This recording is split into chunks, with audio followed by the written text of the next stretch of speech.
दीप्तली भाइयों, माँ शक्ति। आज स्वाध्याय चिंतन का हमारा क्रमांक है 358 और आज हमारे बीच में आदरणीय NK नैब साहब, जो कानपुर से हैं, retired additional commissioner income tax. आपका जो विषय है वो है संतुलित जीवन कैसे जिए, पार्ट 13। इससे पूर्व आप 12 पार्ट ले चुके हैं। अब हम आदरणीय NK नैब साहब से निवेदन करते हैं अपना उद्बोध जारी करें। बहुत बहुत धन्यवाद अरविंद जी। आज हम लोग का 358वां सोपान है, यानी कि लगभग 1 वर्ष समाप्त होने को आया कि ये श्रृंखला चलती जा रही है। और इसके सबसे बड़ा पुण्य आपको जाता है कि आपने पहले तो हम लोग सिर्फ रोज की बात करते थे, लेकिन धीरे धीरे आपने इसको YouTube पे डालना शुरू कर दिया, जिससे ये चीजें हमेशा हमेशा के लिए हो गई। और जब जिस भी सोपान को सुनना हो, जिस भी एपिसोड को सुनना हो, उसके लिए हम लोग YouTube पे जा सकते हैं और उसके बारे में सुनते हैं। आज के उद्बोधन को स्टार्ट करने से पहले, शुरू करने से पहले माँ गायत्री का मंत्र उच्चारण कर लेते हैं। ओम भूर्भुवः स्वाहा तत्सवितुर्वरेण्यं भर्गो देवस्य धीमहि धियो यो नः प्रचोदयात्। हे माँ, मेरी वाणी में शक्ति देना, अपने शब्दों को मेरी जुबान में देना। सीधा सीधी सी बात है कि संतुलित जीवन कैसे जिए। अगर आप संतुलित हटा दें तो जीवन कैसे जिए, ये भी अपने आप में एक संपूर्ण चीज है कि जीवन को जीना है। जीना का मतलब कि उसका आनंद लेते हुए जीना। और जब हम जीवन का पूरा आनंद लेते हुए जीते हैं तो संतुलन तो अपने आप ही आ गया ना, क्योंकि तभी हम आनंद ले सकते हैं जबकि संतुलित होगा। अब जैसे मैं हमेशा कहता हूं कि ये जीवन एक साइकिल है, एक लगातार चलता हुआ समय का चक्र है, पहिया है, घूमता जा रहा है। यहाँ पर ना कभी कुछ नष्ट होता है ना कुछ उत्पन्न होता है। जो कुछ भी है वो यहीं पर है, बस उसका रूप परिवर्तित होता जा रहा है। आज किसी और रूप में है, कल किसी और रूप में होगा, परसों किसी और रूप में है। बल्कि मैं तो एक जगह पढ़ रहा था कि आज की तिथि में जो हमारे शरीर में रक्त है, जो रक्त प्रवाहित हो रहा है, वो पहले किसी और के शरीर में रहा होगा, उसके पहले किसी और के शरीर में रहा होगा। क्योंकि ये कुछ भी नष्ट होने वाली चीज नहीं, वो बस समय, स्थान, ये सब चीजें परिवर्तित होती रहती समय के साथ साथ, एक जगह से दूसरी जगह जाती रहती है, उसका रूप परिवर्तन होता रहता है। ये संसार लगातार चल रहा है। हम लोग कहते हैं नश्वर है, नश्वर है, नश्वर है। सब कुछ वही नष्ट हो रहा है जो दिखाई दे रहा है, जिसको हम छू सकते हैं, लेकिन वो पुनः किसी रूप में आ रहा है। जैसे वहां पे बर्फ है, बर्फ गलती है, नदियों में पानी फिर जाता है सागर में, सागर से फिर वो सूर्य की शक्ति से वो बादल बनते, बादल बन के बरसते हैं, फिर वो वापस धरती पे आते हैं। इसी तरीके से ये पूरा चक्र समय का चलता जा रहा है, प्रकृति का चक्र चलता जा रहा है। प्रकृति ही ईश्वर है, प्रकृति ईश्वर का स्वरूप है। प्रकृति के एक एक चीज में ईश्वर है और ईश्वर सर्वव्यापी है।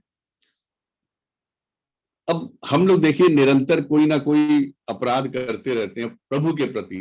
प्रभु को हम मानते हैं कि प्रभु सर्वव्यापी है। हम जैसे अभी मैंने शुरुआत ही की कि वो सर्वज्ञ है, सब कुछ जानता है, हर जगह व्याप्त है। ये पूरा यूनिवर्स उसी के द्वारा बनाया गया और यूनिवर्स की एक एक चीज में प्रभु है, एक एक कण कण में शंकर है। ऐसी कोई चीज नहीं जहां पर कि प्रभु की नहीं स्थापना, लेकिन फिर भी हम उसको ढूंढते रहते हैं। तुम कहाँ हो, तुम कहाँ हो, हे प्रभु तुम कहाँ हो। अरे वो तो यही है, हम लोग के पास ही है, हमेशा हमारे हृदय में है, चारों तरफ है। जहां जहां प्रकृति का स्वरूप है वहां है, क्योंकि सब उसकी उत्पत्ति है, उसका उसी का स्वरूप है। हम में भी उसका स्वरूप है, आप में भी उसका स्वरूप है, प्रकृति की एक एक चीज में उसका स्वरूप है। तो पहला अपराध हम करते हैं जब हम ईश्वर को ढूंढते हैं, ढूंढने की क्या आवश्यकता, तो हमेशा हमारे चारों तरफ है। तो उसके अनुसार चलना है, उसके अनुसार चलते रहेंगे तो हमें हमेशा उसके दर्शन होते रहेंगे। दूसरा अपराध हम ईश्वर के प्रति करते हैं जब हम कहते हैं कि हमारी इन इच्छाओं की पूर्ति करिए, हमारी ये इच्छा, अरे वो तो सर्वज्ञ है, उसको क्या नहीं पता, उसने तो हमारी उत्पत्ति की है, हमारी उत्पत्ति में ही उसका मूल, हमारे मूल या हमारी उत्पत्ति का मूल उसी के हाथ में है। हम आज हैं तो उसकी कृपा से हैं, हम नहीं रहेंगे वो भी उसकी कृपा होगी।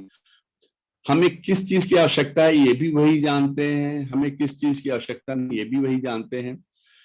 ये तो हमारी मूल बुद्धि है जो हम कहते हैं हमको ये चाहिए, हमको वो चाहिए, हमको वो चाहिए। तो ये दूसरा अपराध जो हम प्रभु के प्रति करते हैं, जब हम कुछ मांगते हैं, अपनी इच्छाओं को व्यक्त करते हैं, इच्छाओं को व्यक्त करते ही हम अपने आप को सीमित कर देते हैं। तो प्रभु तो सर्वज्ञ है, जब वो सर्वज्ञ है, सब कुछ जानता हूं, ओमनिशेंट जैसे अंग्रेजी में कहते हैं, तो उससे मांग कर या उसको इच्छाओं का बता के हमको शायद हम लोग अपने आप को बहुत छोटा कर देते हैं।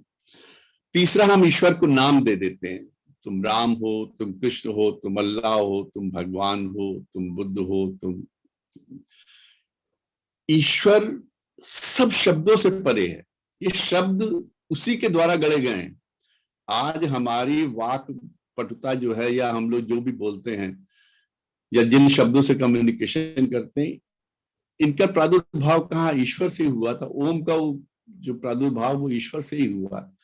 जब एक एक चीज ईश्वर द्वारा निर्मित है तो हम उनको कैसे मान सकते हैं। ये निरंतर अपराध हम ईश्वर के प्रति करते रहते हैं और ईश्वर हमको सदैव माफ करता रहता है। ये हमारे चारों तरफ है, हर तरफ है, एक एक क्षण हमारे साथ है। ओमनिशेंट, ओमनी प्रेजेंट, ओमनीपोटेंट, वो सर्वशक्ति में, वो कभी कुछ भी कर सकता है। लेकिन पता नहीं क्यों हमारा विश्वास डिग जाता है, हमें लगता है कि जैसे नहीं नहीं हमारे साथ ये प्रॉब्लम हो गई है, ये परेशानी हो गई, ईश्वर नहीं रहा। ईश्वर सब कुछ कर रहा है। सुख और दुख के बहुत मूल, हाँ मैं तो कहूंगा कि सुख और दुख ये चीजें जीवन की आवश्यकताएं हैं। जैसे हम लोग रोज नित्य नए कपड़े बदलते हैं, वैसे ही सुख और दुख हमारे जीवन में आते रहते हैं। रोज कभी सुख आ रहा है, कभी दुख आ रहा है। सुख क्या है, दुख क्या है, अगर इसके मूल में जाएं तो जो चीज हमारी इच्छाओं के अनुरूप हो रही है, जो हम चाहते हैं वो हो रहा है, हमारी जिस चीज की इच्छा वो हमें प्राप्त हो रही है, तो हम कहते हैं हम बहुत सुखी हैं। हमको आज गाड़ी चाहिए, मिल गई, हम बहुत सुखी हैं। हमको मकान चाहिए, मिल गया, हम बहुत सुखी हैं। हमें अच्छी नौकरी चाहिए, वो मिल गया, बहुत सुखी हैं। हमको संतान चाहिए, मिल गई, बहुत सुखी हैं। बेटा चाहिए, वो मिल गया, बहुत सुखी हैं। बेटा है, पुत्री नहीं है, पुत्री हो गई, बहुत सुखी हैं। अच्छी नौकरी चाहिए, मिल गई, बहुत सुखी। लेकिन जहां हमारी इच्छा के अनुरूप चीजें नहीं होती, वही हमें लगता है कि जैसे हमारे ऊपर दुखों का पहाड़ टूट पड़ा। यानी दुख वो है जहां हमारी इच्छाओं की पूर्ति नहीं हो पा रही है, हमारी इच्छा के अनुसार चीजें नहीं चल रही हैं, हम जैसा चाहते हैं वैसा नहीं हो रहा, ये दुख का कारण हो जाता है। तो क्यों ना हम उसी तरह जैसे हमें ना आ रहा, ईश्वर सुख दे रहा भी तो वही दे रहा है। अगर हमारी इच्छाओं की पूर्ति की अगर कुछ पूर्ति नहीं की जिससे हमें दुख हो रहा है, वो भी तो ईश्वर के द्वारा ही है। यदि हम इन चीजों को सोच लेंगे और इस सुख और दुख के कारण से ऊपर उठ जाएंगे, हम तो फिर सीधे ईश्वर में समाहित हो गए ना। फिर हमको किस चीज की आवश्यकता है? फिर ना हमें सुख परेशान करेगा, ना हमें दुख परेशान करेगा। ना सुख हमको बहुत ज्यादा कहा जाए दूषित करेगा या बहुत ज्यादा मुझलना शुरू कर देंगे, और ना ही उससे हम बहुत ज्यादा परेशान होंगे, क्योंकि हम इस चीज को समझ जाएंगे कि जो कुछ भी हो रहा है वो सब ईश्वर की इच्छा के अनुसार हो रहा है, हमारी इसमें इच्छा कोई नहीं है। अगर आज हम बड़े बड़े घरों में रह रहे हैं, आज हमें बहुत अच्छा खाने को मिल रहा है, अगर हमें बहुत अच्छा पहनने को मिल रहा है, अगर हमारे बड़े अच्छे मित्र हैं, तो ये ईश्वर की कृपा से ही तो है। और अगर हमको ये सब प्राप्त नहीं है, वो भी शायद उसी ईश्वर की कृपा से ही है, उसमें भी ईश्वर का ही मर्जी है। तो जब हम इस चीज को समझ जाएंगे तो हम सुख और दुख से दूर हो जाएंगे और ये जो हमारा बार बार का रोना, ईश्वर तुम कहाँ हो, तुम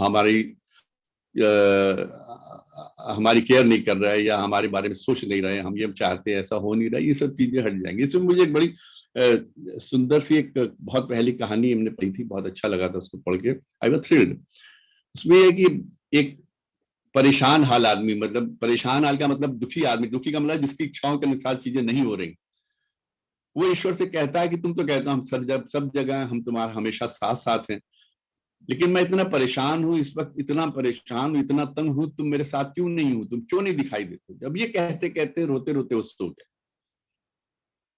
तो ईश्वर ने कहा देखो मैं हमेशा तुम्हारे साथ हूं, और अब मैं तुमको दिखाई दूंगा, तुम्हें चरण चिन्ह मेरे दिखाई देंगे तुम्हारे साथ चलते हुए, तुम जहां जहां जाओगे मैं तुम्हारे साथ साथ चलूंगा, तुमको स्वयं दिखाई देगा कि मैं तुम्हारे साथ हूं। तो उसने उसको पूरे जीवन की रेखा उसकी दिखाई, जीवन जो अब तक उसने जिया था उसको पूरी रेखा दिखाई।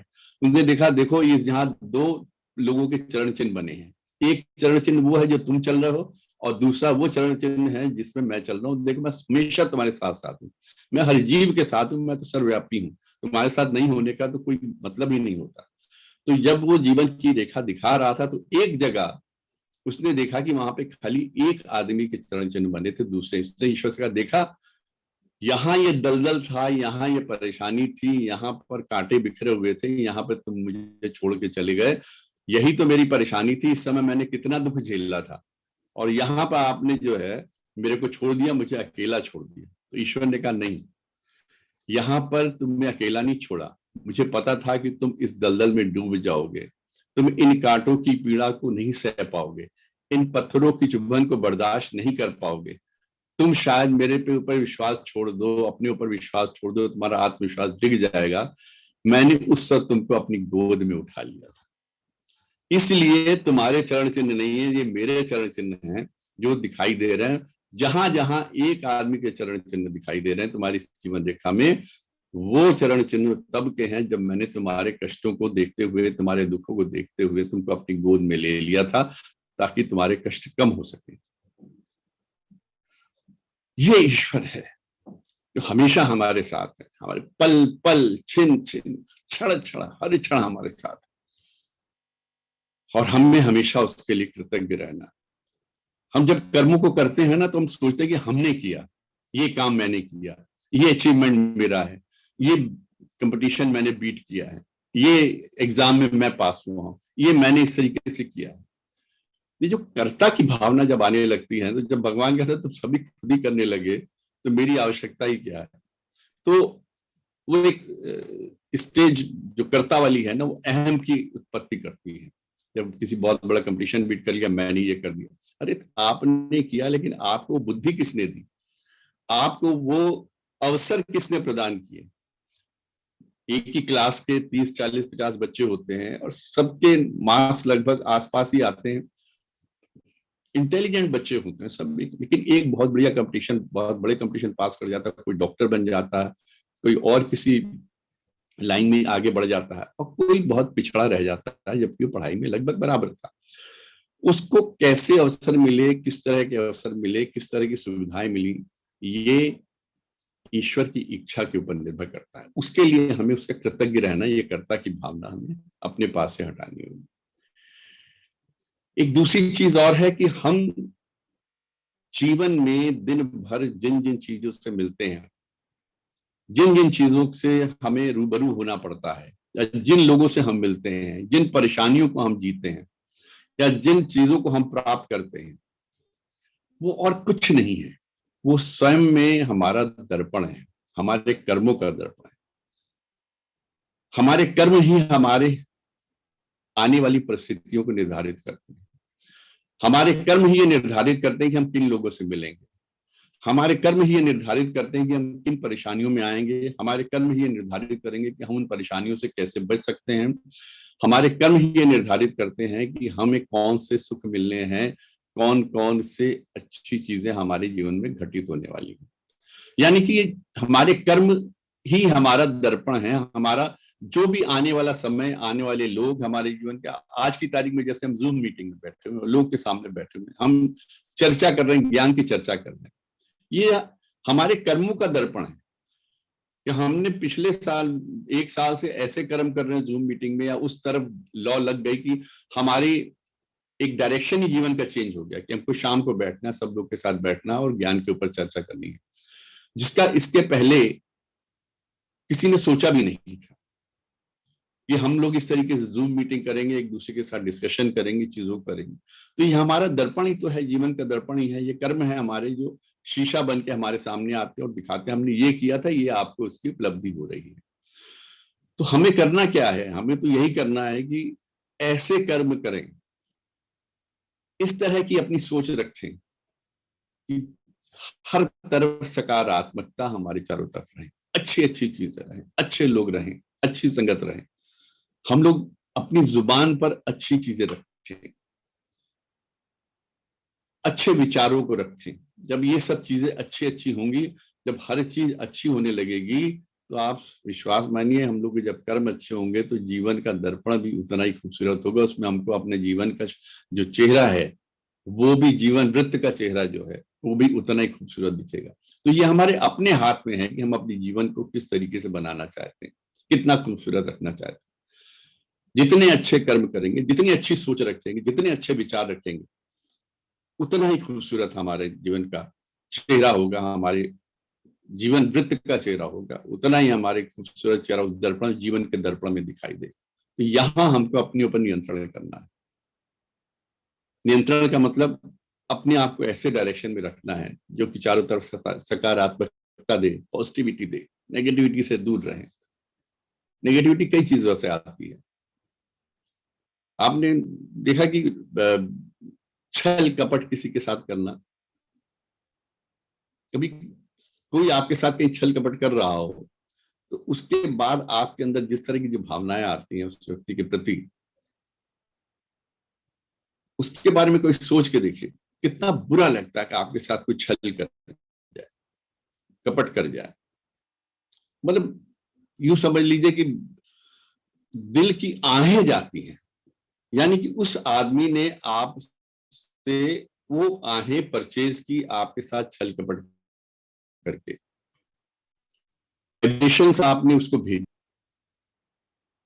वो उसके ऊपर क्या असर करेंगी, ये इसके बारे में बहुत ज्यादा एक्सप्लेन करने की जरूरत नहीं है। लेकिन यही छल कपट अगर आपने कभी किसी के साथ किया तो आपने क्या अर्जित किया, आपके चेहरे पे कौन से दाग आ जाएंगे, इसको विचार करके देखिए। तो इन सब चीजों को, ये सब नकारात्मक चीजें हैं।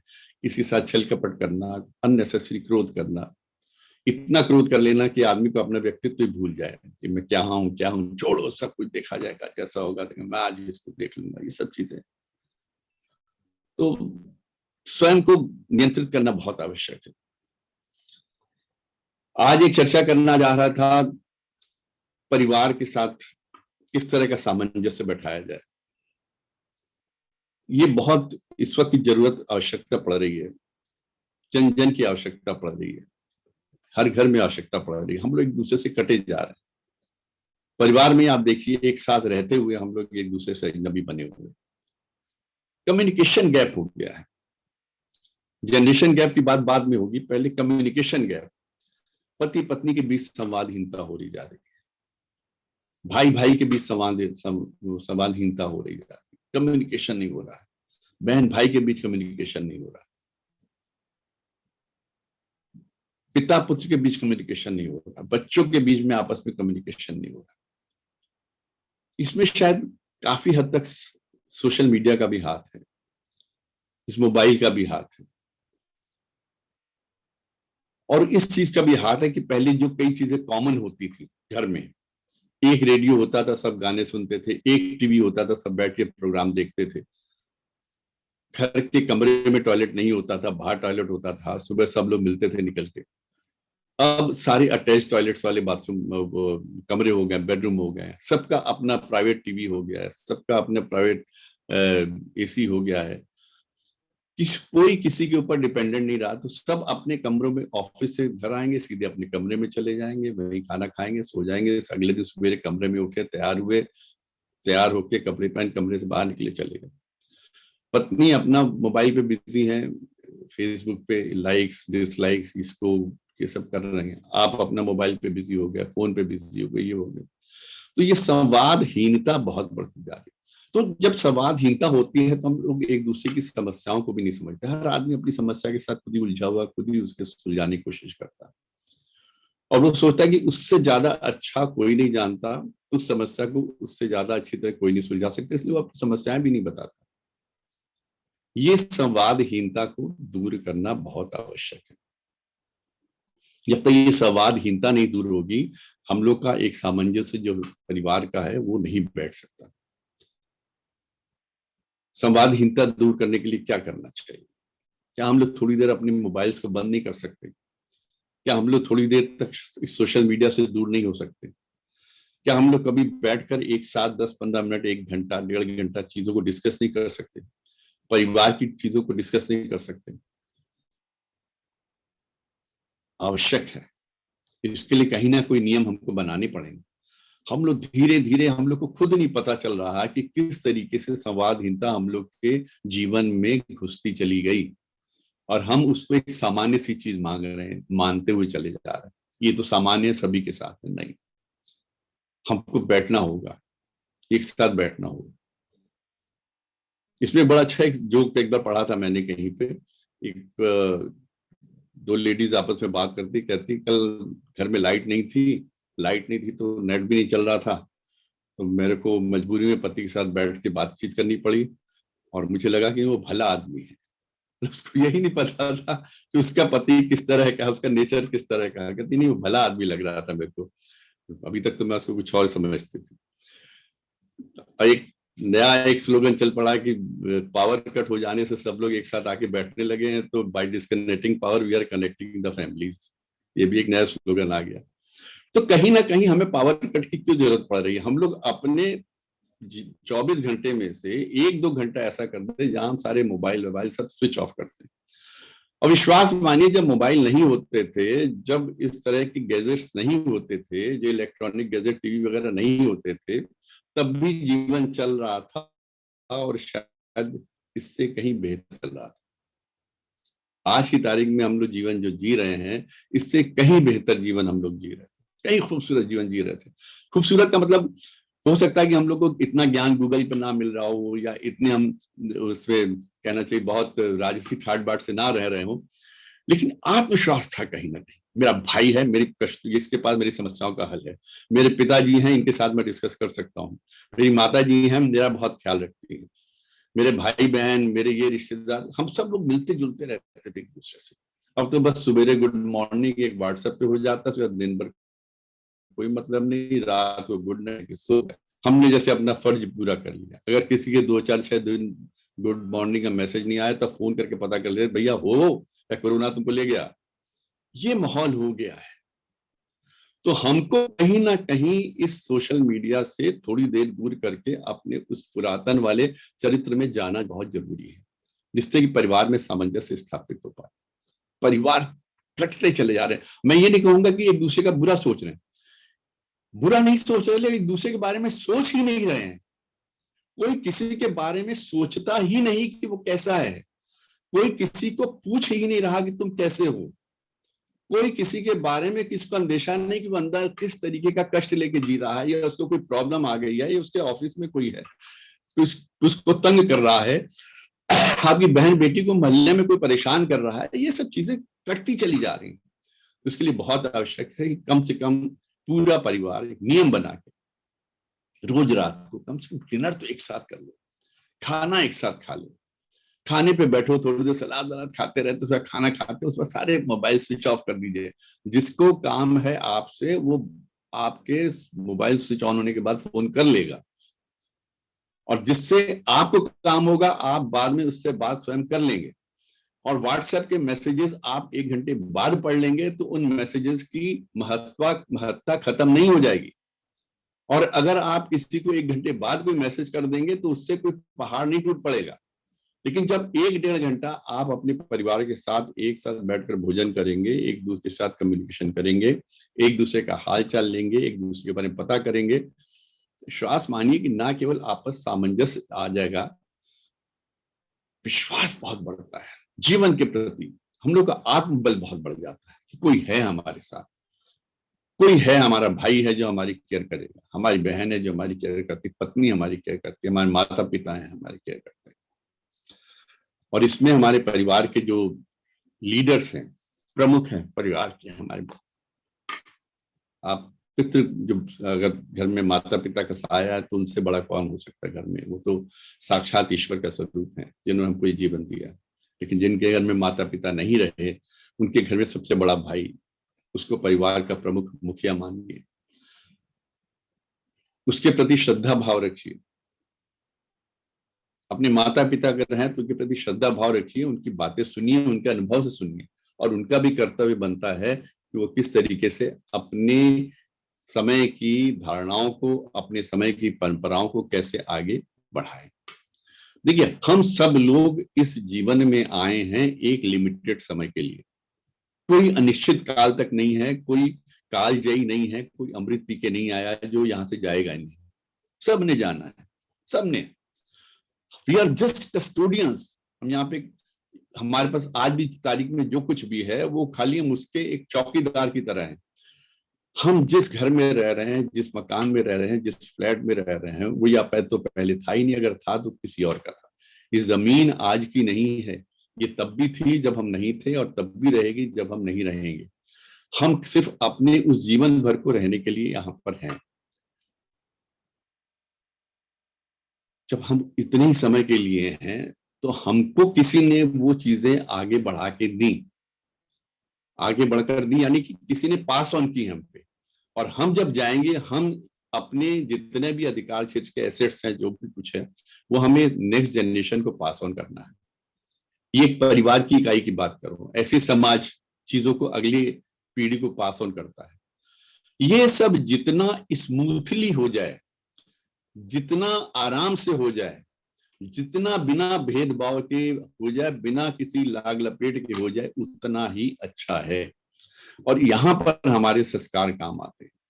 लोग कहते हैं ना कि आदमी, मतलब पुत्र पैदा होते हैं 3-4 विश्व, पिता सोचता है कि घर के वो और शक्तिशाली बनाएंगे, लेकिन बाद में वो संपत्ति को बांटने के चक्कर में आपस में ही बढ़ जाते सब। हमें चीजों को पास ऑन करना है, आगे बढ़ाना है। और ये सिर्फ हमें एसेट्स को ही नहीं, या अपनी संपदा को ही आगे नहीं बढ़ाना, हमने अपनी परंपराओं को भी पास ऑन करना है, हमें अपने संस्कारों को भी पास ऑन करना है, हमारे परिवार की जो शिक्षाएं हैं, जो अनुभव है, उनको भी पास ऑन करना है। चीजें तेजी से बदल रही हैं, नो डाउट, समाज में बहुत तेजी से घटित हो रही है। एक समय था जबकि फोटो खींची जाती थी कैमरे से, कोडक की रीलें आती थी, फिर कोडक की खत्म हो गई। फिर वो आपको याद होगा कैमरे में होता था, वीडियो कैमरे होते थे। उसके बाद फिर वो ये आपके सीडी आई, सीडी के बाद डीवीडी आई, डीवीडी के बाद पेन ड्राइव आ गया। सीडी डीवीडी सब चीजें, लोगों ने जो कैसेट्स गाने के सुनते थे वो सब चीजें खत्म होती गई, कैसेट प्लेयर खत्म हो गए, बड़ी बड़ी इंडस्ट्रीज बंद हो गई, घड़ियां लोगों ने पहननी बंद कर दी, क्योंकि वो सब मोबाइल पे आ गई हैं। अब मोबाइल में सबके वीडियो हैं। हम लोग अब तलाशते हैं, जब हम लोग बच्चे छोटे छोटे थे, वीडियो कैमरे वाले को बुलवाते थे कभी घर पे कि आ जाओ भैया, 1 घंटे के लिए 1000 रुपए ले लेना, खींच देना फोटो। अब आप दिन भर खींचते रहिए, मोबाइल लगा दी, सीसीटीवी लगा दी, 24 घंटे की एक एक गतिविधि उसमें रिकॉर्ड होती जाती है। तो चीजें बहुत तेजी से बढ़ रही है, साइंस के प्रोग्रेस के साथ, इलेक्ट्रॉनिक गैजेट्स के साथ, हर चीज बड़ी तेजी से बदल रही है। हमको उस बदलते हुए परिवेश के साथ खुद का सामंजस्य रखना है, ये बहुत आवश्यक है। परिवार की, हमारे परिवार की, हमारे समाज की जो परंपराएं हैं, जो संस्कार हैं, वो समाप्त ना हो, वो कहीं टूटे नहीं, उनमें कोई ब्रेकेज ना आए, और हम इस नए परिवेश में धीरे धीरे चीजों को लेते चले जाए। जो हमने अपने समय में देखा, सन 60, 62, 65, 70 में, 75 में, 80 में, 85 में, 90 में, वो आज की तारीख में नहीं है, वो सब ऑब्सोलीट हो गए हैं। हमको ये मान के चलना पड़ेगा। अगर हम उन्हीं चीजों के साथ जिएंगे, उन्हीं चीजों को लेके आगे की पीढ़ी को देना चाहेंगे, तो nobody is going to accept it. और ये भी मान के चलिए कि हमको अंतिम सांस तक सीखते रहना है, क्योंकि चीजें जब बहुत तेजी से बदलती हैं, तो हमको उसके साथ सामंजस्य बैठाने के लिए चीजों को सीखना पड़ेगा। अगर हम सोचेंगे हम आज भी हम वही पुराने टाइम का कैमरा लेके या घड़ी लेके या सीडी या कैसेट लेके बजाते रहेंगे, तो इट्स जस्ट नॉट पॉसिबल। एक बार टाइम होता था हम लोग गानों की रिकॉर्डिंग ढूंढते थे, रिकॉर्ड ढूंढा करते थे, मिल गए घर में रख लिया। अब आप सीधे यूट्यूब पे जाइए, गाना 2 मिनट में आपको मिल जाता। अब जिस चीज को ढूंढे, जिस गाने को, पुराने से पुराने गाने को आपको मिल जाता। अब आपको सेव करने की जरूरत ही नहीं, you don't require to save anything. 2 minute में आपके पास खाली वाईफाई हो, वो नेट आज सभी में रहता हो, it is very cheap now. तो चीजें ये बड़ी तेजी से बदल रही है। इन चीजों के को सामंजस्य इनका रखते हुए किस तरीके हम परिवार को जोड़े रख सकते हैं, ये वी हैव टू लर्न। एक एक मिनट के साथ चीजें बदल रही हैं। जो आज से पहले थी वो आज नहीं है, जो आज है वो कल नहीं रहेंगी। उनके साथ हम अपने परिवार का जो एक सिस्टम है, परिवार का जो सूत्र है, एक सामंजस्य का सूत्र है, वो कैसे रखें, किस तरीके से जोड़े रखें, ये हमारे घर के परिवार के प्रमुख का सबसे बड़ा दायित्व है और उसको निभाना है। किस तरीके से परंपराओं को, रूढ़ियों की बात नहीं कर रहा, परंपराओं को, अच्छी परंपराओं को, अच्छे संस्कारों को, बड़ों की इज्जत करना, बड़ों की बात सुनना, कंपैशन रखना, लोगों के प्रति प्रेम रखना, इनडिफरेंट नहीं होना, एक दूसरे की मदद करना, दया का भाव रखना। हम चाहे जितने भी एडवांस हो जाएं, साइंस जितनी भी प्रगति कर ले, लेकिन ये कुछ बेसिक चीजें हैं जीवन के प्रति, जो कि हमको हमेशा एक दूसरे के साथ जोड़े रखेंगी, हमेशा एक दूसरे के प्रति कृतज्ञता के साथ बनाए रखेंगी और हमारे परिवार को एक सूत्र में बांधे रहेंगी। वो है ईमानदारी, एक दूसरे के प्रति ईमानदार रहना। वो है कंपैशन, एक दूसरे के प्रति दया का भाव रखना। प्रेम, एक दूसरे के प्रति प्रेम का भाव रखना। मदद का, हेल्प करना, कोई परेशानी में है तो हम उसकी कैसे हेल्प कर सकते हैं, कोई परेशान है तो उसकी किस तरीके से हम उसकी उलझनों को सुलझा सकते हैं। एक दूसरे को समझने का मतलब आप शक्ल देख के समझो अपने भाई की, यार ये कुछ परेशानी में है, इसको किस तरह की मदद चाहिए। और जरूरी नहीं कि हमेशा आर्थिक मदद ही चाहिए हो, क्योंकि हम लोग जनरली मदद करने से इसलिए पीछे भाग जाते हैं कहीं वो कुछ पैसे ना मांग ले। ये कभी मांग भी लेगा, वाकई में जरूरत होगी उसकी, हो सकता है आपके उन कुछ पैसों से उसकी बहुत बड़ी परेशानी टल जाए, तो जीवन की गाड़ी दोबारा दौड़ाने लगे। और कभी आपको मदद पहुंच चाहिए होगी तो ईश्वर कहीं ना कहीं से करेगा। चीजें आप जो भेजते हैं ना यूनिवर्स में, वही वापस आती हैं। मैंने शुरू में कहा कि ये दर्पण है, हमारे सारे कर्म स्वयं हमारा चेहरा बन के उसमें दिखाई देते हैं, जीवन के दर्पण में।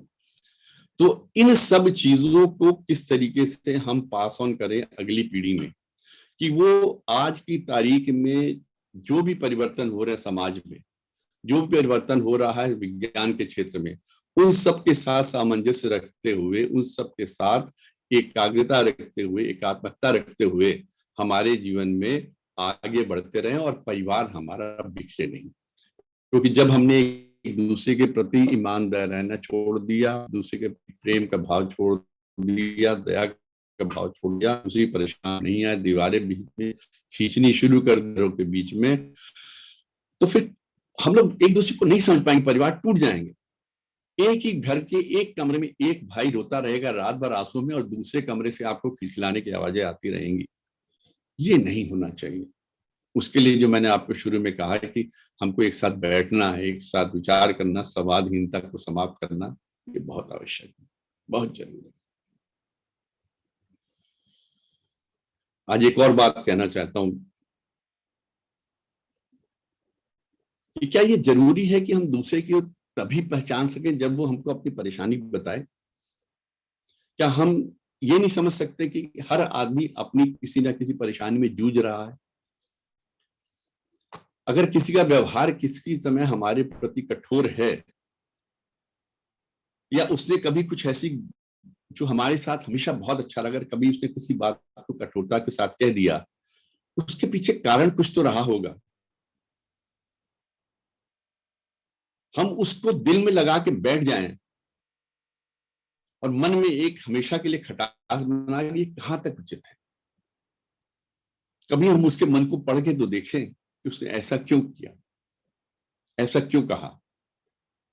इसमें एक दो आपको एनेक्डोट बताता हूं कि आदमी गाड़ी चला रहा था, तो देखा आगे वाला बहुत धीरे धीरे गाड़ी चला, उसने पौ पौ पौ पौ खूब हॉर्न देता रहा। लेकिन वो धीरे धीरे चल रही थी तो सडनली उसने देखा कि उसकी गाड़ी के पीछे एक स्टिकर लगा हुआ था जिसमें लिखा था कि physically disabled please bear with me. ये पढ़ते ही जो बहुत तेजी से हॉर्न बजा रहा था कि गाड़ी के लिए जगह नहीं मिल रही है, वो एकदम से सडनली उसका माइंड सेटअप चेंज हो गया। No no no, he is physically disabled, दिव्यांग है, मुझे उसके साथ ऐसा व्यवहार नहीं करना चाहिए, क्योंकि ये उसने स्टिकर पढ़ लिया था। ऐसे ही जब हम जीवन में दूसरों के साथ डील करते हैं, दूसरों के साथ बात करते हैं, अगर किसी का व्यवहार या किसी की चीज उसकी रेगुलर नहीं है या कहीं कुछ परेशानी है या जो हम चाहते उस तरीके से नहीं रिस्पॉन्ड हो रहा है, तो उसका भी तो कोई कारण हो सकता है। हो सकता है there is a invisible is tag जिसको हमें पढ़ना है। हर आदमी तो अपने माथे पे स्टिकर लगा के नहीं बैठ सकता ना। कोई ये तो नहीं लगा देगा कि I have lost my job, कोई ये तो नहीं लगा के बैठेगा कि आई एम फाइनेंशियली डीपली रॉटन, कोई ये तो नहीं लगा रखेगा कि मेरा वाइफ के साथ डिवोर्स का बड़ा झगड़ा चल रहा है, मैं इसलिए परेशान हूँ। कोई ये तो नहीं लगा रखेगा कि I lost my very close किथ एंड किन। कोई ये तो माथे पे लगा के स्टिकर नहीं बैठ सकता ना। ये वो इनविजिबल स्टिकर्स हैं जिनको हमको पढ़ना है, और जब हम ये पढ़ने लगेंगे तो हमारा व्यवहार उन लोगों के प्रति पूरी तरह से बदल जाएगा। इसलिए जब हम किसी के साथ इंटरेक्ट करते हैं, किसी के साथ भी इंटरेक्ट करते हैं, अगर उसके व्यवहार में कहीं कोई बात है जो हमको अच्छी नहीं लग रही या जो थोड़ी सी नॉर्मल नहीं है, तो we should try to understand that. हमें उसको समझने का प्रयास करना चाहिए कि ऐसा क्यों है, कोई उसके साथ परेशानी तो नहीं। अगर वो बहुत क्लोज है तो हम पूछ भी सकते हैं, और अगर पूछेंगे तो सच में अगर वो बता देगा तो उसकी परेशानी उसी वक्त आती रह जाएगी और हम मदद करेंगे उसकी बहुत। इसमें एक छोटा सा एक स्टोरी मैं पढ़ रहा था कि बरसात आने वाली थी, एक चिड़िया के साथ दो बच्चे थे उसके, तो वो एक पेड़ के पास गई और कहती कि बरसात आने वाली, क्या मैं तुम्हारे पेड़ की डाली पर अपना घोंसला बना सकती हूँ ताकि बारिश में अपने बच्चों को बचा सकूं। उस पेड़ ने मना कर दिया, नहीं, मैं तुमको इसका परमिशन नहीं दे सकता। चिड़िया कुछ नहीं बोली। उससे ही 20 मीटर दूसरी पे दूसरा पेड़ था, उसने उस पेड़ से कहा कि क्या मैं बारिश के समय तुम्हारी डाली पे घोंसला बना सकती हूँ जिसमें मैं और मेरे बच्चे सुरक्षित रह सकें। उस पेड़ ने कहा ठीक है, बना लो। चिड़िया ने उस पर घोंसला बना लिया और दोनों बच्चों के साथ रहने लगी। बारिशें शुरू हो गई। बीच में एक दिन इतनी बारिश हुई, इतनी बारिश हुई, एकदम चीजें बहनी शुरू हो गई, मिट्टी खुदनी शुरू हो गई, साइडों के नदियों के किनारों से निकलनी शुरू हो गई। तो सडनली जिस पेड़ ने उस चिड़िया को मना किया था तुम मेरे घोंसला नहीं बनाओ, वो पेड़ की जड़ें वहां से निकल गई, वो पेड़ टूट कर अलग हो गया और पानी में बह के निकलने लगा। जब बह के जाने लगा तो चिड़िया ने कहा, देखा, मैंने तुमसे मदद मांगी थी कि तुम मुझे घोंसला बनाने दो और तुमने मुझे मना कर दिया था, इसलिए देखो तुम्हारे यही हाल हो गया।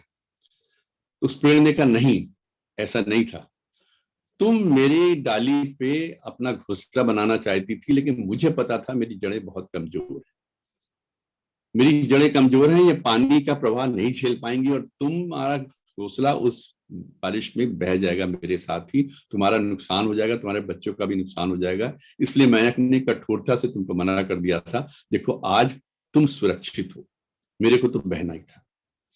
उस समय वो पेड़ कठोर था, उस चिड़िया को कठोर लगा कि उसने मना कर दिया, लेकिन वो उसके अंतर मन को नहीं पढ़ सकी और उसके ऊपर टॉन्टिंग वे में उसको कहा। लेकिन उस पेड़ ने उस चिड़िया की सुरक्षा के लिए मना किया था कि नहीं। ऐसे ही हो सकता है, हम कभी किसी से कोई मदद मांगने जाते हैं, किसी से कोई आशा लेके जाते हैं, अगर कोई कर सकता है तो जरूर करता है। अगर उससे मानवीय मूल्यों को जानता है या जिसमें प्रेम है, सौहार्द है, दया की भावना है, कभी मना नहीं करेगा। आप किसी के पास भी मदद के लिए मांगे, अगर वो कर सकता है तो जरूर करेगा। लेकिन अगर वो मना कर रहा है कि नहीं मैं ऐसा नहीं करूंगा, तो फिर उसके पीछे के कारण को जानिए। उसका ये जरूरी नहीं कि अहम ही हो, कोई और भी कारण हो सकता है जिसमें आपका अच्छाई छुपी हो, आपकी अच्छाई छुपी हो, जिसमें भविष्य में आपका कल्याण होना। तो इसलिए अगर कभी कोई आपके साथ कठोर व्यवहार कभी कर देता है, तो उसके, या कोई असंतुलित व्यवहार कर देता है या एबनॉर्मल तरीके से बात कर देता है, you try to step into his shoes. कोशिश करिए जानने की कि वो किन परिस्थितियों से गुजर रहा है, और जिन परिस्थितियों से गुजर रहा है अगर आप उसमें मदद कर सकते हो तो जरूर करिए, नहीं कर सकते हो तो कम से कम उसके प्रति कंपैशन रखिए, उसके प्रति सद्भावना रखिए, सहिष्णुता रखिए। और जब मैं इस तरह की चीजों को कहता हूं तो हम लोगों को जीवन जीने के लिए, बहुत कुछ अच्छे से जीने के लिए बहुत कुछ देना पड़ता है। लेने से, चीजों को लेते लेते हम स्वयं भारी होते चले जाते हैं, इकट्ठा करते हुए चीजों का हम स्वयं भारी होते चले जाते हैं, डूबने की आशंका होने लगती है। अगर हम देना चाहेंगे, देंगे, लोगों को देना देंगे, शुरू कर देंगे तो काफी हल्के होंगे, और देखेंगे लोगों की मदद करने से जीवन में आनंद बढ़ता जाता है। जीवन को जीने के लिए बहुत सब्र भी रखना पड़ता है। जब हमने कहा ना, परिवार को एक साथ जोड़ने के लिए परिवार के मुखिया को सब कुछ देखना है, तो उसको कितनी ही चीजों पे सब्र करना पड़ता है, कितनी ही चीजों को इग्नोर करना पड़ता है, कितनी चीजों को बर्दाश्त करना पड़ता है, ताकि परिवार में एकता बना रहे। और ये सबको करना चाहिए, क्योंकि अगर हम चीजों को इग्नोर नहीं करेंगे, उनकी गांठ बना के रखे रहेंगे मन में, तो सिर्फ गांठें ही रह जाएंगी और कुछ नहीं बचेगा। अंदर से हम खाली होते चले जाएंगे। हमारी अच्छाई, हमारे अंदर की जो एक मानवीय भावना है, मानवीय मूल्य समाप्त होते जाएंगे, सिर्फ गांठे गांठे बढ़ती जाएंगे। छोड़िए गांठों को, हटाइए, भूलिए। कहां तक चीजों को साथ लेके जाएंगे? जो समय चला गया जाने दीजिए, समाप्त हो गया। भविष्य को अच्छा करने के लिए आज आपके पास जो है ना, आज आपका जो वर्तमान है, इसको जिए। आप कभी सोचिए कि आपने जिस वक्त स्कूल कॉलेजेस में पढ़ते थे हम लोग, उस वक्त क्या आकांक्षा होती थी कि कहीं कोई एक रोजगार मिल जाए। बिजनेस है तो बिजनेस शुरू कर, कोई छोटा सा मिल जाए, कोई या छोटी सी दुकान मिल जाए। और कोई प्रोफेशन में जाना चाहते हैं या सोचते हैं कोई क्लर्क ही बन जाए, कहीं में क्लर्क की नौकरी मिल जाए। और जब वो मिल जाती है तो फिर हम उससे और आगे की सोचते हैं। सोचना चाहिए, तरक्की उसी में है। लेकिन जब हम क्लर्क बन जाते तो हम उसमें प्रसन्न क्यों नहीं होते? क्योंकि वही है ना जिसकी हमने आकांक्षा की थी, जिसके बारे में हमने सोचा था कि हमको मिल जाए, जिसके लिए हमने स्कूल कॉलेजेस में मेहनत कर रहे थे कि हमको एक अच्छी नौकरी मिल जाए। और नौकरी मिल गई तो हम उसमें परेशान है, ये कैसी नौकरी है, इसमें ये है, इसमें वो है। नहीं, ये तो हमारी अपनी चॉइस थी ना, इसी के लिए तो हम इतने परेशान रहते थे, इसी को तो हम लोग पाना चाहते थे। आज मिल गई है तो जो हमारा भविष्य हम सोचते थे जो कल आएगा, वो जब आज आ गया है, हम उसको इंजॉय नहीं कर रहे हैं, उसका आनंद नहीं ले रहे हैं, बल्कि हमारा कल और क्या होगा, क्या कर सकते, क्या नहीं कर सकते, उसमें आज भी समाप्त कर दे रहे हैं। आज को जी नहीं रहे हैं। हमने आने वाले कल के लिए परेशान रहते हैं। क्यों भूल जाते कि आने वाला कल जो हमने सोचा था कल, वही तो आज है। उसके लिए हम जो करना चाहते थे आज कर लीजिए ना। अच्छा खा लीजिए, अच्छा पहन लीजिए, अच्छी सैर कर लीजिए, लोगों से अच्छी सी बात कर लीजिए, कुछ दान करना चाहते हो दान कर लीजिए, कहीं कुछ भक्ति भाव की चीज रखना चाहते हो वो कर लीजिए, एक पिक्चर देखना चाहते हैं अच्छी पिक्चर देख लीजिए, परिवार के साथ बैठना चाहते हो परिवार के साथ बैठ लीजिए। अरे जिए। संतुलन तभी बनेगा जब हम जीवन को जीना सीखेंगे। जब जीना ही नहीं सीखेंगे तो संतुलन कहां से आएगा? तो शुरुआत करिए जीवन को जीने की, और ये जितने गैप्स है ना, इन सबको हटाइए। कि जितने भी संकट आते हैं, जितनी भी परेशानियां आती हैं, मान के चलिए कि क्षणिक हैं। कोई चीज परमानेंट नहीं है इस जीवन में। ना हमारा सुख परमानेंट है, ना हमारा दुख परमानेंट है। ये सब चक्र घूम रहा है, और जितनी तेजी से चीजें आती हैं उतनी तेजी से चली भी जाती हैं। आप कभी विचार करिए, आप पिछले 20-30 सालों का सोचिए, कितनी बड़ी बड़ी परेशानियां आई थी, कितने टेढ़े बड़े लोगों से मुलाकात हुई थी, कैसे कैसे लोगों से, बीहड़ लोगों से आप लोगों ने डील किया था। अगर उन सबको सोचेंगे, उन सब चीजों पे, उन अवस्थाओं पे, उन परेशानियों से आपने किस तरीके से जीत अर्जित की, किस तरीके से उन सब चीजों से पार पाया, तो आपको तो स्वयं पे गर्व होना चाहिए। देखो हमने इतनी बड़ी बड़ी परेशानियां हमने किस तरीके से मिनटों में हल कर ली। जब हम वो कर सकते थे तो आगे आने वाली परेशानी के लिए हम लोग क्यों परेशान रहे हैं? और जब वो परेशानियां नहीं रही तो ये आज की परेशानी है, ये कैसे रहेगी, इसको भी तो जाना ही है। क्षणिक है सब। अरे जब जीवन क्षण भंगुर है कहा जाता है, जीवन का पता नहीं अगला पल होगा कि नहीं होगा। हमारा दीपक था यहाँ पे जूम मीटिंग में बात कर रहा था, अपनी बेटी के बारे में बात कर रहा था, और इस रात को पता चला अगले सुबह 4 बजे अरविंद शर्मा जी का मैसेज आ गया, दीपक इज नो मोर। तो क्या, किस चीज के लिए हम लोग परेशान रहते हैं? हमारे साथ ही सब कुछ चला जाएगा, हम लोग जीवन कैसे जिए हैं? अब एक और बात बता देता हूँ चलते चलते, समय भी देख रहा हूँ और अभी, लेकिन बहुत अच्छी बात बताने जा रहा हूँ आपको। हम लोग 50, 60, 65 इस उम्र को पार कर गए और जीवन भर खटते रहे खटते रहे खटते रहे कि ये जोड़ लें, ये कमा लें, ये कर लें, वो कर लें, ऐसा कर लें, वैसा कर लें, इतना जोड़ लें, अच्छा ये और जोड़ लें, अच्छा ये और जोड़ लें। जोड़ के हमने बढ़िया बैंक बैलेंस कर लिया, अच्छे एसेट्स बना लिए, ज्वेलरी बना ली, गोल्ड ले लिया, सिल्वर ले लिया, जमीन ले ली, प्लॉट ले लिया, फिर भी परेशान है, बहुत परेशान है कि और कैसे कमाएं। अरे भाई कहीं पर तो अंत करोगे, कहीं पर तो एंजॉय करो इस पैसे को, या सिर्फ कमा के रखते जाने में ही आपको अच्छा सेटिस्फेक्शन में, और किसके लिए, किसके लिए आप कमा के रखे जाओगे? 60 के हम हो गए हैं, 60 साल तक सिर्फ हमने कमाया कमाया कमाया कमाया, नौकरी की उसमें सैलरी में बचाया, इससे बचाया उससे बचाया, सब कर लिया, और अब कहीं तो उसको खर्चा करना भी सीखिए। खर्च करिए, खर्च करके ही तो सुख मिलेगा। कमाने का अपना आनंद था, खर्च करने का भी आनंद लेके तो देखिए।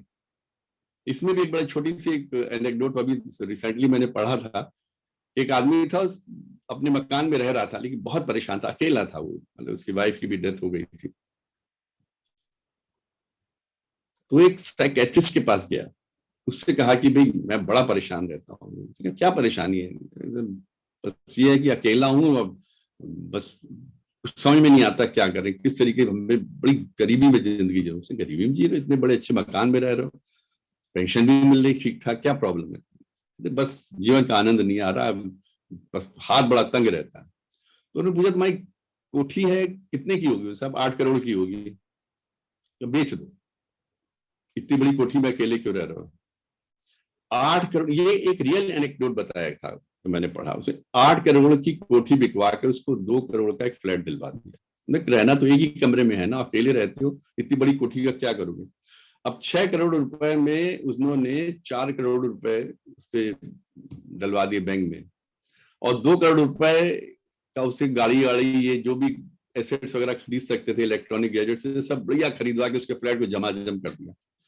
अगर जो 4 करोड़ पर ब्याज आ रहा है और तुम्हारी पेंशन आ रही, इसमें तुम पूरा घूमो, भ्रमण करो, और यू इंजॉय एवरीथिंग।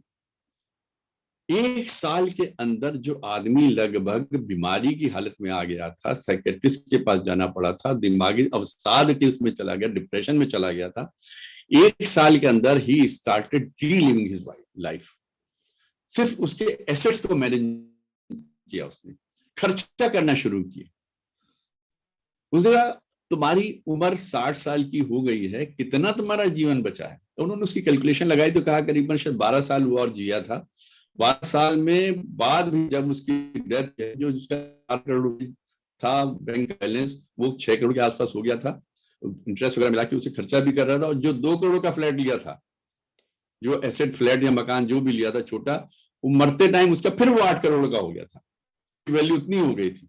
और वो ऐसे से भरपूर जिया, उसने जिंदगी को जिया, खूब देशाटन किया, देश विदेश घूमता रहा, जहां जो उसका मन था खाता रहा, जैसे रहा पहनता रहा, अच्छे कपड़े पहने, अच्छा घुमा, अच्छी गाड़ी में, बढ़िया ड्राइवर रखा, सब कुछ।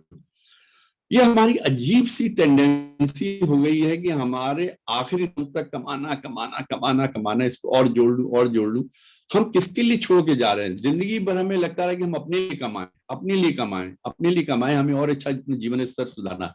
और जब समय आया कि हमारे पास चीजें हैं, एसेट्स हैं, जहां पर हम अपने जीवन के स्तर को उठा सकते हैं, वहां पर हम फिर लगे रहते हैं हम और कैसे कमाएं, इसको तो रख लो। किसके लिए रखना, किसके लिए छोड़ के जाओगे? आप बच्चों की फिक्र मत करिए, आप बच्चों की बिल्कुल फिक्र मत करिए। हमारी ये बहुत गलत टेंडेंसी है कि हम सोचते हैं बच्चों हमारे पास बच्चों का क्या होगा, सब बढ़िया रहेंगे। हम अपनी जो एग्जिस्टेंस को मानने लगते हैं, हम बहुत, हमारे बिना घर नहीं चलेगा, बिना नहीं होगा, नहीं कमाएंगे। बच्चे हम लोग से कहीं ज्यादा इंटेलिजेंट हैं, वो आज के युग के हैं। आप अपनी याद करिए, जब सन 70 में काले चौके वाला फोन होता था तो उसको नंबर मिलाने में हाथ कांपते थे कहीं गलत नंबर ना मिल जाए। और आज के 3 साल या 5 साल के बच्चे को देखिए मोबाइल फोन पे कैसे खट खट खट खट मिला, कैसे यूट्यूब खोलता है, किस तरीके से गूगल खोलता है, और 5 मिनट में सारे आपके सामने टॉम एंड जेरी ये सब निकाल के रख देगा और कहेगा मुझे ये वाला देखना है, आप अपना टीवी बंद करो, ये वाला देखना है। बच्चे बहुत इंटेलिजेंट हैं, बहुत सेल्फ डिपेंडेंट होते जा रहे हैं, वो दे आर इंडिपेंडेंट। वो आपसे ज्यादा अच्छा करते हैं और आपसे ज्यादा अच्छा करेंगे। हमें उनके ऊपर विश्वास रखना है।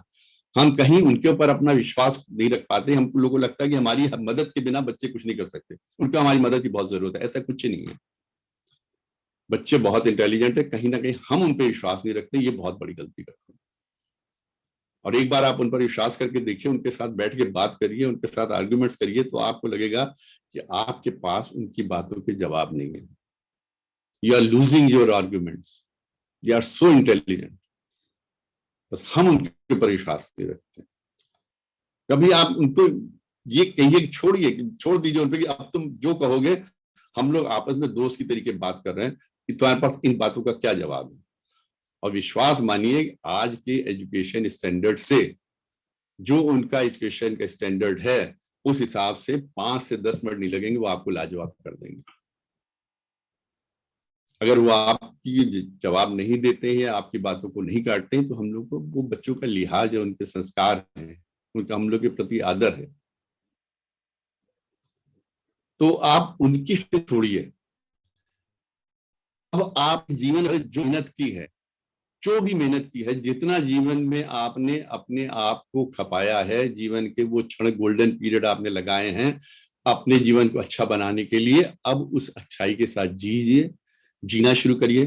पैसे कमाए हैं तो उसको छोड़ के जाने के बजाय आप उसका आनंद लीजिए। जब आप आनंद लेंगे तो आपके साथ आपका परिवार भी उस आनंद में आनंदित होगा और चारों तरफ पॉजिटिविटी भी आएगी।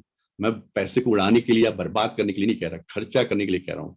खर्चा करिए, वाइजली खर्चा करिए। You start spending money on you, on your health, on your mind, on your body. आपको अगर किसी चीज की खाने की जरूरत है तो खाइए। अगर आपको महीने के 10 किलो बादाम खाने तो 10 किलो मांग के रखिए, 100 ग्राम खरीदिए। छोटा सा एग्जाम्पल दे रहा हूं। अगर आपके शरीर को चाहिए कोई चीज, अगर आपको फ्रूट्स चाहिए, फ्रूट्स खरीदिए ना, काहे की आप कंजूसी कर रहे हैं। अच्छे कमरे में आपको ये फर्नीचर चाहिए, फर्नीचर लीजिए। आपको अच्छा गद्दा चाहिए, अच्छे पलंग चाहिए, लीजिए। तो ये वेस्टेज नहीं है, ये पैसा उड़ाना नहीं है, ये इन्वेस्ट करना अपने ऊपर, अपने जीवन के ऊपर, अपने शरीर के लिए। उसी से आप आरोग्य रहेंगे। समय हो गया है, कैसे और अच्छी तरीके जिए, कैसे और मजे लेके आनंद से जिए, ये अगर मिला मौका तो अगले एपिसोड में। आज के लिए बहुत बहुत धन्यवाद। धन्यवाद आदरणीय एनके नेप साहब। आज आपने संतुलित जीवन कैसे जिए पार्ट 13 लिया, और इस संबंध में जिस किसी की कोई जिज्ञासा हो तो आदरणीय नेप साहब से पूछ सकते हैं। सनाता ये है, बात हो गई कि जो हो रहा है वो प्रभु की इच्छा से हो रहा है, मेरा क्या है, मैं क्या कर रहा हूँ, इससे ऊपर कोई है चीज ही कुछ नहीं। एक्चुअली संतोष, कष्ट में, दुख में, विपत्ति में, खुशी में, सुखी में, यही एक बात है जो सांत्वना देती है। तो मैंने खुद अपने आप में जीवन में ये देखा है कि यही अगर सब कुछ उसके समर्पण कर दिया जाए, और है ही उसी का, तो मेरा क्या है, मेरे बस मेरी वजह से प्रभु की इच्छा है, हो रहा है। ये जो नायब साहब ने कहा, ये बहुत एक और पुष्टि हुई है, ये एक मुझे सहारा और मिला है कि प्रभु की इच्छा है, सब उसी का किया कराया अपने आप संभाल भाई। बहुत बहुत धन्यवाद नायब साहब, बहुत अति उत्तम, बहुत आनंद आया। आज बड़ी विलक्षण बात हो गई। विलक्षण इस मायने में हुई कि दर्शन की बात हम बहुत करते हैं, अध्यात्म की बात बहुत करते हैं, और हम मानव जीवन की बात बहुत करते हैं।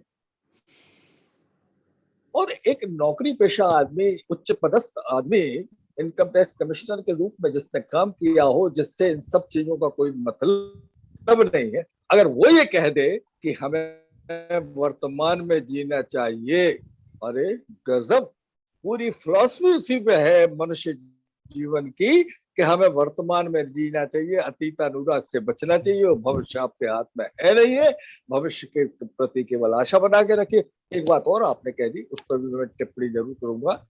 टिप्पणी क्या है उसमें, मतलब विनम्रता पूर्वक ये प्रस्तुत करूंगा कि आपने कमाया है तो आप उपभोग कीजिए। शास्त्रों में सारे लोगों ने ये कहा है कि मनुष्य की कमाई, मनुष्य के कमाई संपत्ति और धन के सिर्फ 3 उपयोग होते हैं। पहला सबसे अच्छा है कि आप उपभोग कीजिए, दूसरा उसके बाद भी बच जाए तो परमार्थ में लगाइएगा, नहीं तो तीसरा क्या होगा, तीसरा आपको तीसरे दुर्गति लाएगा, तीसरा आपको महापाप में डुबोएगा, तीसरा आपके साथ अवगुण लाएगा। बहुत शानदार बात कही। फैमिली मैनेजमेंट में अगर इग्नोर शब्द आपने अपने गांठ में बांध दिया तो सब गांठें खुल जाएगी, इग्नोर शब्द और मान लीजिए। बहुत अच्छा कहा, मैं तो जितना चाहूं उतना प्रसन्न हूं ये सब सुन के, क्योंकि मैं कहते कहते थक गया हूं। मैंने अपने जीवन में उतारने की कोशिश की है कि वर्तमान में जिए, और पता नहीं नैब साहब को कहाँ से मेरे मन की बातें पता लग जाती हैं, उसी बात को वह एम्फेसाइज कर देते हैं। मैं विनम्रता पूर्वक नमन करता हूं उनको, धन्यवाद देता हूं उनको। नैब साहब धन्यवाद। धन्यवाद आदरणीय जेपी शेट्टी साहब, धन्यवाद आदरणीय एनके नैब साहब, आपने समय निकाल के समय दिया। और जैसे कि एक विचार के साथ और 3 बार ओम के साथ बात करते हैं, तो आज का विचार है, ख्वाहिशों ने सिखाया कि बचलना कैसे है, पर हकीकत ने चुप रहकर जीना सिखा दिया। वाह, पर हकीकत ने चुप रहकर जीना सिखा दिया। क्या बात। आइए 3 बार ओम का उच्चारण करते हैं।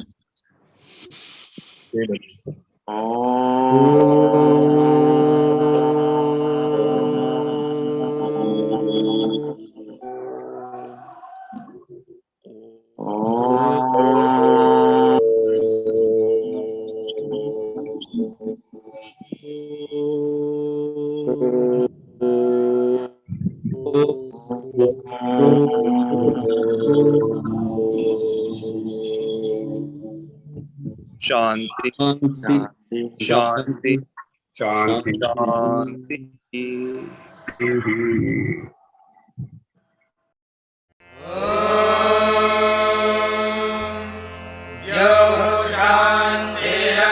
शान्तिरन्तरिक्षं शान्तिः पृथिवी शान्तिरापः शान्तिरोषधयः शान्तिः वनस्पतयः शान्तिर्विश्वे देवाः शान्तिर्ब्रह्म शान्तिः सर्वं शान्तिः शान्तिः